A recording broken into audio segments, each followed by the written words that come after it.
8টা দফার প্রথম দফা হচ্ছে আমাদের বাচ্চাগুলা যে মারা গেছে এটা সুষ্ঠু তদন্ত আর বিচার চাই। কোথাও কোনো কিছু কেউ করতেছে না, রাষ্ট্রের কোনো জায়গায় মাইলস্টোন ইস্যুটা নিয়ে আর কোনো কথাবার্তা নাই। সেকেন্ড হচ্ছে স্কুল কর্তৃপক্ষ এটার কোনো দায়ভার নিচ্ছে না।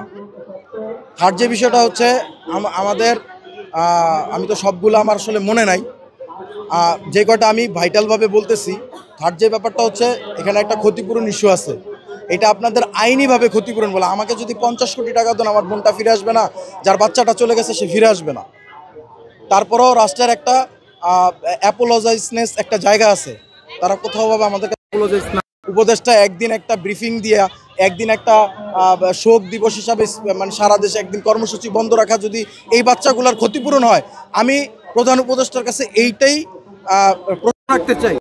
আমাদেরকে বলা হচ্ছে মামলা করতে গেলে মামলার লেন্দি প্রসেস। কেন মামলার লেন্দি প্রসেস হবে?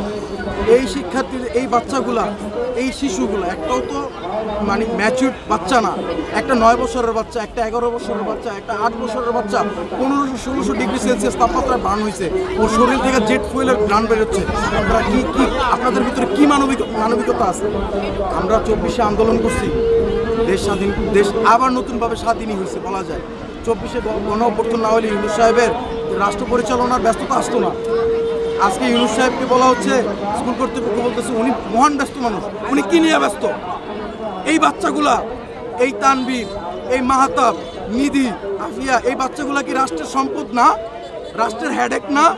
স্যার আপনার হেডেক নাই এই বাচ্চাগুলাকে নিয়ে? যে রাষ্ট্রের বিচার নাই, যে রাষ্ট্রের সমাধান নাই, যে রাষ্ট্রকে ফ্যাসিস্ট মুক্ত করার পরও এখনও স্বরাষ্ট্র উপদেষ্টা বা প্রধান উপদেষ্টার কাছে যাইতে আমাদের তদবিরের প্রয়োজন হয়, সেই রাষ্ট্রের সামনে দাঁড়ায়া বলার মতো বা বাঁচার মতো কোনো ইচ্ছা আমাদের নাই। গুলি করে মেরা ফেলান। এই বাচ্চা পুরো মারা গেছে, প্রত্যেকটা বাচ্চার গায়ে আগুন লাগে মারা গেছে, যারা মারা গেছে তো মারা গেছে, কিন্তু এই আগুনের যে যন্ত্রণা, সেই যন্ত্রণা বাচ্চাদের গার্জিয়ানের গায়ে। একটা বাচ্চার গার্জিয়ান এখনো পর্যন্ত এই 20 দিন 21 দিন একটা বাচ্চার গার্জিয়ান ঘুমাইতে পারে না। আজকে সকাল 7টা বাজে তো এখানে মানববন্ধন করতে আসছে। কেন আসছে স্যার? আপনি বলেন কেন আসছে? আপনার কি উচিত ছিল না? আপনি কি আসতে পারতেন না? আপনি পারতেন, আপনি করতে পারতেন। কারা আপনাকে আটকাইছে? কেউ কোনো কথা বলে নাই 20 দিন। আজকে মাইলস্টোনের কিছু কিছু টিচার আছে যাদের মানবিকতা আছে, আমি নাম বলবো না, তারা পার্সোনালি আসছে, বাইরে আয়সা বলে গেছে, বাবা দেখ আমাদের কিছু করার নাই, আমরা ওনার আন্ডারে চাকরি করি, আমরা চাকর। এইভাবে বলতেছে আমরা ওনার আন্ডারে চাকরি করি, আমরা চাকর। আমাদেরও মুখ জবান বন্ধ। যাদের বিবেক আছে তারা আসছে, কথা বলে চলে গেছে। যাদের বিবেক নাই, যারা টাকাকেই চিনছে, যারা নুন্নবীর প্রতিষ্ঠানের শিক্ষা ব্যবস্থাকেই চিনছে, তারাই ওইখানে দাঁড়ায় আছে। 20 দিন পর, আজকে 20 দিনে তো এই লোকগুলা দাঁড়ায়নি। 20 দিনে কোনো ওই ঘটনা ঘটছে, কয়েকদিন ফেসবুক মাধ্যম বলেন, গণমাধ্যম বলেন, মিডিয়া মাধ্যম বলেন চলছে, তারপরে কিন্তু 20 দিনের ভিতরে ব্যাপারটা ধামাচাপা পড়ে গেছে, কেউ আর কথা বলছে না। 20 দিন পর কেন আজকে এই গার্জিয়ানগুলো রাস্তায় দাঁড়াবে? তাদের কি লজ্জা করে না? ন্যায্য বিচার চাইতে আসছে, এখন আপনাদের কাছে রাস্তায় দাঁড়ায় বিচার চাইতে হয়। রাষ্ট্রের কি এটা খুব ন্যূনতম, খুব নগণ্য বা অমানবিক, অনৈতিক কোনো দাবি? আমার প্রশ্ন সবার কাছে, অনৈতিক কোনো দাবি? আমি দিয়াবাড়ির এখানকার নেটিভ স্থানীয় লোক, আমি আমার স্থানীয় পরিসরের মানুষদেরকে এটাই বলবো, ভাই আমার স্থানীয় অনেকের বাচ্চা মারা গেছে, অনেকের বাচ্চা আহত হয়েছে, তারপরও এলাকাবাসী আগায় নাই, উত্তরাবাসী আগায় নেই। এখানে ভিকটিমের পরিবারের আত্মীয় স্বজন যারা আছে, আর কিছু মানুষ আছে যাদের মানবিক দায়িত্ব জ্ঞানবোধ থেকে মনে হয়েছে যে না আমাদের এখানে দাঁড়ানো উচিত, তারাই এসে দাঁড়াইছে। তবে আমি এইটাই বলবো, ভাই আজকে আমি, কালকে আপনি, কালকে যেন আপনিটা যেন না হন, এই জন্যই আজকে আমি দাঁড়াইছি।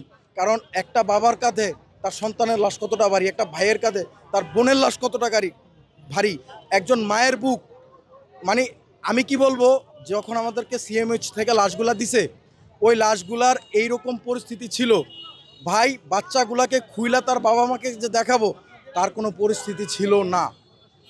তাহলে কিভাবে পারেন আপনারা, রাষ্ট্রপক্ষ, স্কুল কর্তৃপক্ষ, শিক্ষা মন্ত্রণালয়, আপনারা এইভাবে চুপ করে বসে থাকতে? আপনাদের কি কোনো বিবেক বুদ্ধি নাই? আমি না হয় ছোট মানুষ, আমার হয়তোবা আপনাদের মতো এত হিতে জ্ঞান বুদ্ধি নাই, রাষ্ট্র পরিচালনার ক্ষমতা নাই, আপনাদের তো আছে। আপনাদেরকে তো আমরা বিশ্বাস করি, ভরসা করি।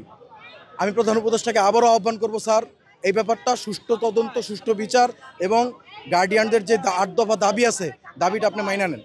আর কিচ্ছু বলার নাই স্যার।